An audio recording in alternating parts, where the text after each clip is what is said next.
Mesdames, Messieurs, bonsoir et bienvenue dans cette édition d'information. Pour commencer ce journal, une situation paradoxale se dessine dans le comportement du président de la République, Issoufou Mahamadou, qui a préféré se rendre à Agadem pour le lancement des travaux du pipeline de pétrole, plutôt que de se rendre à Tillabéri et Difa pour parler de l'aspect sécuritaire. Harrieta Salah et Cheikh Guissou pour le reportage. Les Nigériens, dans leur grande majorité, s'étonnent du comportement du président de la République, Issoufou Mahamadou. Malgré qu'il soit un grand voyageur à l'international, le président Issoufou Mahamadou n'a pas trouvé opportun de se rendre d'abord à Tillabéri et ensuite à Difa afin de réconforter les populations qui vivent l'insécurité, mais aussi encourager nos voyants soldats qui combattent les terroristes. Situation incongrue, le président Issoufou Mahamadou peut se rendre à Agadem où il est question de pétrole, donc d'argent, et oublier de se rendre à Difa pour parler de sécurité. Une situation qui dénonce les citoyens. Le déplacement, moi je dis peut-être normal. Pourquoi je dis normal? Puisque dans la mesure où lui ne se soucie pas des Nigériens, il se soucie de lui-même. Boko Haram, là ça fait plus de 3 ans, il n'a jamais mis pied. Maintenant, pour le pipeline entre Agadem et au fond, il se déplace pour l'argent. J'imagine, hein? Mais c'est pour l'argent qu'il se déplace. Donc moi je comprends, pour lui, il ne se soucie pas du peuple nigérien, mais il se soucie de lui-même. Tant que responsable, président, et le pays, c'est lui qui est le coiffeur, c'est lui qui coiffe tout. Mais ce n'est pas parce qu'il y a Boko Haram à Difa qu'il va refuser d'y aller voir les enfants abandonnés, la famille dispersée. Et maintenant, à notre grande surprise, il se retrouve à Agadem. Vraiment, je ne trouve pas ça... Bon, même si c'était une erreur, mais ce n'est pas quand même correct, ce n'est pas quand même logique en tant que responsable. Et surtout de surcroît, un Zaki, quand on dit Zaki, n'a pas peur. Il est là seulement pour son intérêt, pour gagner quelque chose. Parce que le pétrole, ça rapporte quelque chose.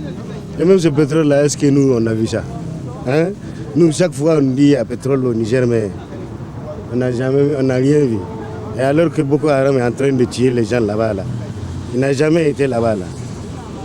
Je ne sais pas c'est quoi son problème, ou bien c'est quoi son programme. En tout cas, ce n'est pas normal. D'aller à Agadem à cause du pétrole, alors que les gens sont en train de mourir à Difa, des familles, des pères de famille, des enfants. Et lui, en train même de les déranger encore. Jusqu'avec tout ça, là, rien n'est fait. Mais maintenant, pour le pétrole, il se déplace. Ça, c'est ça qu'on appelle président. Il n'est jamais trop tard pour bien faire et les citoyens demandent au président Issoufou Mahamadou de changer d'attitude à l'endroit des régions de Tillabéri et Difa. Je le demande de se le saisir, de se l'acheter, maintenant d'aller à Difa présenter des excuses au peuple, à la population de Difa, leur demander présenter toutes ces excuses et de se soucier du peuple de Difa. Non seulement doit les réunir à Niamey, et pas une forte délégation pour aller à Difa s'excuser. Puisque Difa c'est une partie du Niger. Et ce n'est pas envoyer des militaires qu'on tue tous les jours pour dire que tu es en train de faire, tu ne fais rien. Il n'a rien fait pour Difa. Et le président, il peut se racheter. Par rapport à ça, encore, il peut revoir son calendrier pour qu'il passe au moins un tour. Oui. Même s'il n'a rien à donner, quand même la présence d'un chef est primordiale. Enfin, on peut à juste titre se demander pourquoi le président de la République hésite à se rendre à Tillabéri et Difa pour évoquer la question sécuritaire. Nous imaginons déjà la joie des populations de Tillabéri et Difa de voir le président de la République, Issoufou Mahamadou, débarquer dans leur région, rien que pour les soutenir moralement.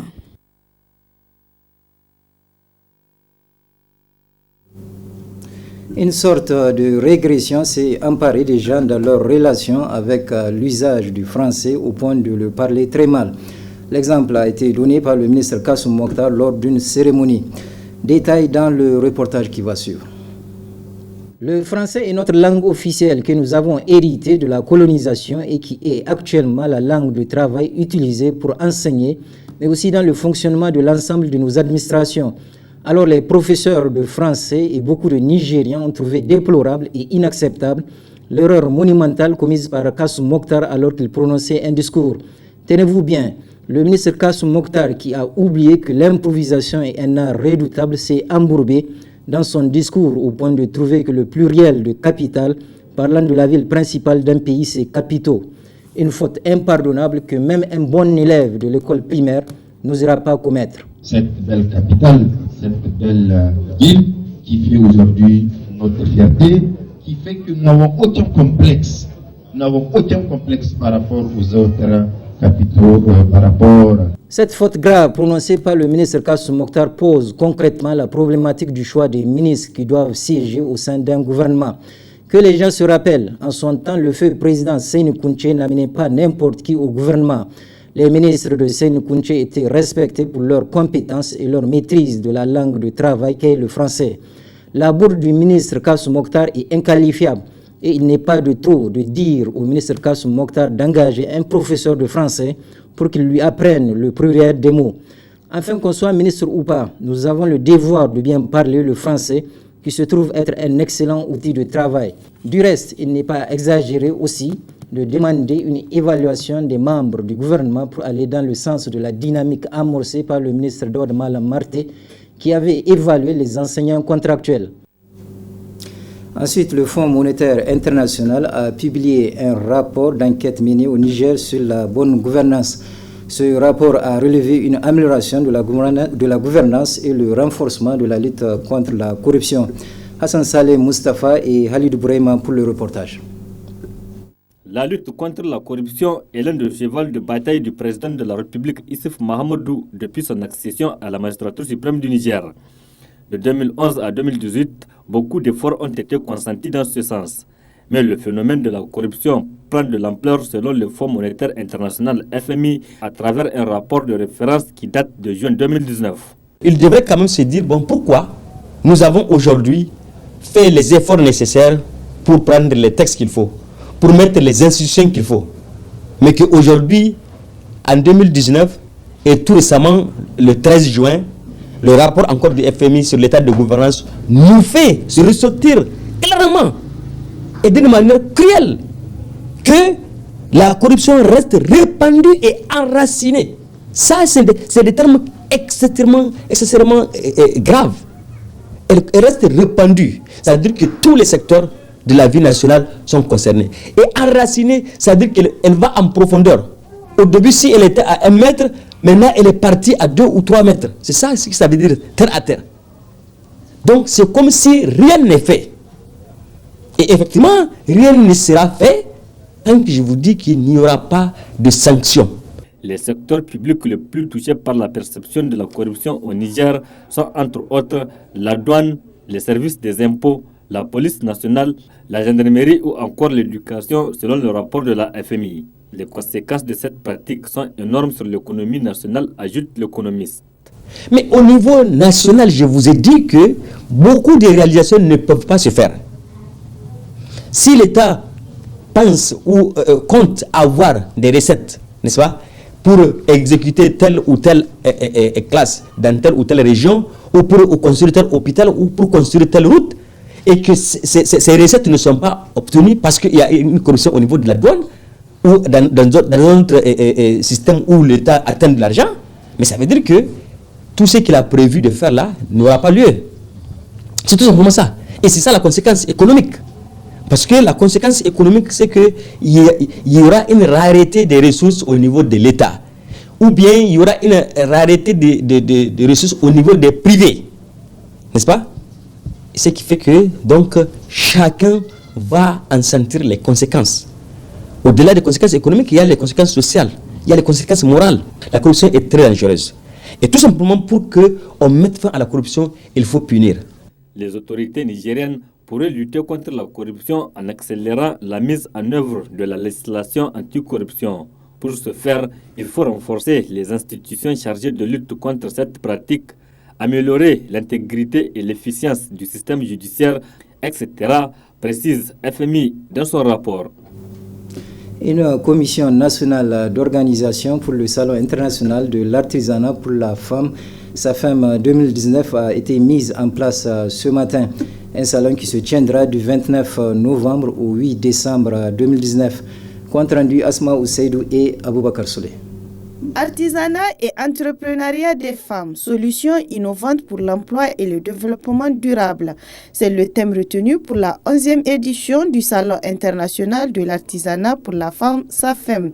Un salon qui fait objet de la présente cérémonie d'installation de la Commission nationale d'organisation. Il est important pour moi de vous rappeler le contenu de votre mission au sein de la Commission nationale d'organisation de la 11e édition du SAFEM. Il s'agit spécifiquement d'examiner et d'adopter les cahiers de charges et les budgets des sous-commissions, d'assurer le bon fonctionnement des sous-commissions, d'assurer la mobilisation des ressources financières pour le bon fonctionnement des sous-commissions, d'assurer la bonne organisation de l'édition 2019. Pour ce faire, vos qualités professionnelles ne me laissent aucun doute pour la bonne réussite de cet événement. Je puis vous assurer de l'engagement des plus hautes autorités de notre pays à vous accompagner dans l'accomplissement de votre mission. En outre, mon département ministériel vous témoignera de sa constante disponibilité pour toutes les sollicitations dans ce cadre. Le ministre se réjouit également de l'initiative. Le Salon international de l'artisanat pour la femme est une manifestation biennale d'envergure internationale qui s'inscrit dans la stratégie de développement de l'artisanat, du marché de l'artisanat. La 11e édition dont nous procédons ce matin à l'installation officielle de la Commission nationale d'organisation se tiendra du 29 novembre au 8 décembre 2019. Je me réjouis personnellement du choix porté sur vous pour assurer l'organisation de cet important événement. Du reste, ce choix n'est pas fortuit, compte tenu de votre expérience dans l'organisation des éditions antérieures et d'autres événements similaires. Enfin, le ministre a demandé à ses partenaires techniques et financiers de contribuer à apporter leur soutien pour que cette 11e édition soit un succès. Toujours en ce qui concerne le SAFEM, le comité mis en place a rencontré cet après-midi la première dame Aïssata Issoufou Mahamadou. Retrouvons encore Asma Ousseidou et Aboukar Souley pour le compte-rendu. Après la mise en place ce mardi de la Commission nationale d'organisation du Salon international de l'artisanat pour la femme SAFEM, le comité a rencontré la première dame Aïssata Issoufou, marraine du salon, pour seul objectif de présenter les nouveaux membres, mais aussi recevoir quelques conseils. À sa sortie de la réunion, le ministre de l'Artisanat fait le point. Nous sommes venus rencontrer la première dame pour lui présenter la Commission nationale d'organisation du SAFEM. Et le SAFEM, c'est le Salon international de l'artisanat pour la femme, dont la 11e édition va se dérouler du 29 novembre au 8 décembre 2019. Donc, dans le cadre des préparatifs de l'organisation de ce salon, une commission nationale a été mise en place. Et comme la première dame est la marraine du SAFEM, nous avons tenu à venir lui présenter cette commission de façon à recueillir ses avis, ses conseils et ses recommandations dans le cadre de l'organisation de cette édition. Donc nous avons insisté sur la qualité des produits, nous avons insisté sur la qualité des participants, leur nombre, bref, nous allons essayer de faire en sorte qu'il y ait toujours une plus-value par rapport aux éditions passées, notamment à travers la promotion de la culture, à travers donc l'organisation de manifestations culturelles, l'organisation d'excursions touristiques, et bref, tout ce qui peut accompagner un tel événement pour qu'on joigne l'utile et l'agréable. La première dame Aïssata Issoufou, marraine du Salon international de l'artisanat pour la femme SAFEM, a salué l'initiative avant de féliciter les membres de la commission pour la mise en place de ce comité. Le SAFEM est toujours aussi dynamique que d'habitude. Et voilà qu'aujourd'hui, vous avez mis en place donc, le comité d'organisation. Et ce comité vraiment est de très haute qualité. Et je pense que le travail sera encore meilleur. Et je vous félicite vraiment pour avoir pu parvenir à mettre en place ce comité. Et je souhaite que ce comité se mette au travail le plus tôt possible pour que nous n'ayons pas de problèmes pour les deadlines, les différents deadlines qu'on se fixe pour l'organisation de ce salon. Le SAFEM vous avez dit, est à sa 11e édition, donc ce n'est pas un bébé. Et je suis sûre que toutes ces personnes qui sont autour de nous ont vu passer plusieurs éditions. Et ce que nous puissions faire cette année encore, c'est ne pas décevoir les attentes des uns et des autres. Et je sais que ça, c'est à votre portée. Le SAFEM vise à faire la promotion de l'entrepreneuriat féminin et encourager la créativité des femmes nigériennes qui se battent en faveur du développement du Niger. Le rendez-vous est donc pour le 29 novembre 2019 à Niamey. La coordination régionale du Modène FA Lumana de Niamey a tenu hier après-midi son assemblée générale à la déventure du siège du parti. Ce premier rendez-vous politique des partisans de Hamma Amadou de la capitale, après le 3e congrès ordinaire de Lumana Africa, a drainé une foule immense. Le point avec Adam Soumana et Sadoumi. Les militantes et militants du Modem FA Lumana Africa de la capitale n'ont pas failli à leur tradition de répondre favorablement à l'appel de leur incontestable et charismatique leader régional Soumana Sanda pour une assemblée générale afin de jauger la capacité de mobilisation des partisans de Hamma Amadou au niveau de Niamey. Une mobilisation des militants et sympathisants du parti au cheval blanc ailé qui se passe de tout commentaire à la satisfaction du coordinateur régional Lumana Africa de Niamey qui n'a pas manqué de saluer la détermination des hommes et femmes du Modem FA pour l'atteinte des objectifs que le parti s'est assigné. Je puis vous affirmer qu'après avoir sillonné les 5 coordinations communales de Niamey, du mardi 10 au samedi 14 septembre 2019, que les hommes, les femmes, les phénix et les jeunes rencontrés sont prêts à répondre à tout mot d'ordre.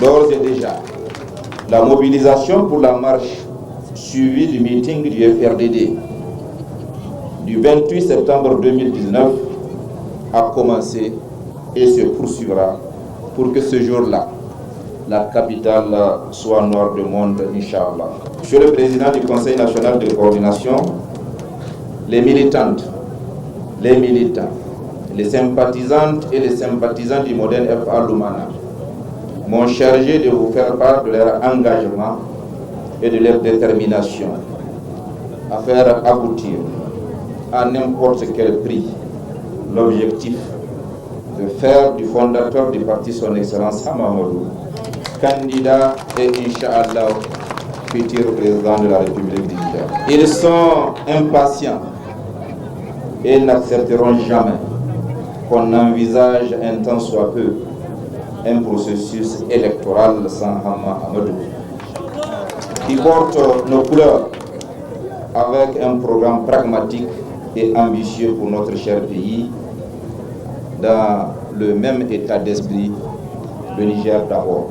Occasion pour Soumana Sanda de louer le combat pour l'honneur et la dignité que n'ont cessé de mener les Lumanistes durant les dures épreuves imposées au parti et à son fondateur Hamma Amadou. Abondant dans le même sens, le coordonnateur régional Lumana Africa de Niamey n'a pas tari d'éloge à l'endroit du président du Conseil national de coordination du Modem FA, Tahiroudi Pakvin, et tous les braves hommes et femmes qui se sont donnés corps et âme pour le succès du dernier congrès du parti. À présent que les choses sont claires et que la légitimité et la légalité se sont bousculées à votre porte, il est impérieux que l'ordre et la discipline prévalent. Il est temps que celui qui n'a plus de qualité de membre du Modène FA Lumana Africa depuis la réunion du bureau politique national du 26 juillet 2019 et qui, malgré tout, au su et au vu de tous, oui, a présidé une rencontre avec nos attributs ailleurs, le jour même du congrès de notre parti, continue à parler et à agir en son nom dans un siège clandestin qui porte encore les couleurs de notre parti. Force est de constater que la coordination régionale Lumana Africa de Niamey, avec à sa tête Soumana Sanda, quoi qu'on dise ou quoi qu'on pense, jouit encore aujourd'hui plus qu'hier de la confiance des partisans de Hamma Amadou. Lesquels partisans n'ont pas manqué aussi d'avoir une pensée positive à l'endroit des populations victimes des inondations et surtout de leurs camarades incarcérés dans les geôles de la Renaissance. Malgré les efforts déployés par les autorités en charge de l'assainissement, beaucoup de citoyens persistent avec des comportements qui contribuent à salir les voies publiques. Comment faire pour y remédier? Dar Sulbouga et Sadou Doumi nous donnent la réponse dans ce reportage. La santé n'a pas de prix et un environnement propre dépourvu de saleté contribue davantage à l'épanouissement des populations. Un objectif qui est loin d'être atteint à l'ère actuelle où les gens ne se gênent pas pour jeter des sachets et autres détritus sur les voies publiques. Une situation qui a amené ces citoyens à s'exprimer en ces termes. On devrait cesser ça. C'est pas une bonne idée, quoi. Pourquoi j'ai dit ça? Parce qu'à chaque fois maintenant, dans la nuit ou bien dans la journée, on constate des gens qui balayent partout sur les goudrons, quoi. C'est pour un peu rendre la ville propre, quoi. Donc on doit les aider. On doit aider l'État, quoi. Même s'il n'y a pas de poubelles pour jeter ces trucs-là, on peut le laisser dans la voiture ou bien le garder. Si on voit un coin là où il y a des trucs qu'on a ramassés, pour les rassembler dans un endroit, on devrait le jeter là-bas. Mais pas partout sur le goudron, vraiment, c'est mauvais à voir. On doit changer de comportement. Parce que dans beaucoup de pays limitrophes, ils ont dépassé ce stade. Or, à Niamey, aujourd'hui, si vous constatez, dès que l'usager finit de boire de l'eau ou bien d'utiliser quoi que ce soit, il jette les sachets par terre. Et ça revient à la mairie de balayer ça. Ça coûte cher. Je pense que nous devons changer de comportement. Et cela nécessite une éducation dans les écoles, une éducation de masse, au cours des meetings, même aux politiciens, il faut leur dire, de passer ce thème-là. Et en plus, à la télévision, à la radio, les journalistes doivent faire de ça un problème. Pour que vraiment les Nigériens adhèrent à ne plus jeter les sachets, les déchets par terre, et ou à les mettre dans des conteneurs qui seront placés à des endroits. La salubrité est l'affaire de tout le monde. De ce fait, il revient avant tout aux citoyens de comprendre que l'hygiène ne s'arrête pas seulement au sein des concessions, mais doit se poursuivre en évitant de salir les voies publiques. Ce journal est à présent terminé. Merci de l'avoir suivi et je vous souhaite de passer une excellente soirée.